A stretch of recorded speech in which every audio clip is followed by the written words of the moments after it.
গত খেলায় ওয়েস্ট ইন্ডিজের কাছে মাত্র ৫৮ রানে অল আউটের শোচনীয় বিপর্যয়ের পর টাইগারেরা ক্ষুব্ধ দর্শকদের কাছ থেকে লাভ করেছিল বিড়াল উপাধি।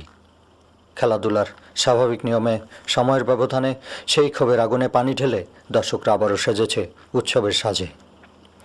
ইংল্যান্ডের বিপক্ষে টাইগারদের মাথায় জয়ের মুকুট পরিয়ে দেওয়ার প্রত্যাশায় বন্দরনগরী চট্টগ্রাম মাতিয়ে তুলেছে দর্শকরা উচ্ছ্বাসের বন্যায়। এডিনবরার ক্রিকেট প্রেমীরাও আজ এখানে জড়ো হয়েছে উৎসব মুখর এমনই এক পরিবেশে। আমরা সবাই মিলে দোয়া করি যে যেভাবে খেলতেছে এইভাবে যদি স্টেডিলি খেলে তা আজকে আমরা জেতার একটা চান্স আছে ইনশাল্লাহ। আজকে আমাদের যে অবস্থান, আমরা ইনশাল্লাহ আজকে জিতবই। বাংলাদেশ যেভাবে খেলছে আমার মনে হয় বাংলাদেশ জিতবে।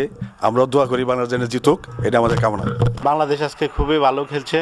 আমরা সবাই বাংলাদেশের জন্য শুভকামনা প্রার্থনা করি।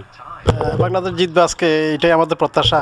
বাংলাদেশ যে সুন্দরভাবে আজকে খেলা আমরা দেখতেছি, যে সুন্দরভাবে খেলতেছে, আশা করি আমরা জিতবো ইনশাআল্লাহ। বাংলা টাইগার আজ জিতবেই।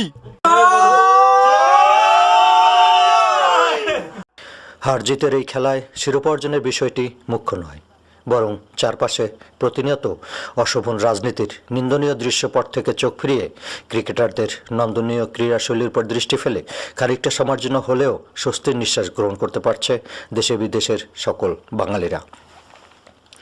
আর টাইগারদের ক্রীড়া নৈপুণ্য আবারও দীপ্ত হয়ে স্বাধীনতা যুদ্ধের এই বিশেষ মাসটিকে উজ্জ্বল এবং গর্বিত করবে, এটাই এখন সকলের প্রত্যাশা এবং তপস্যা।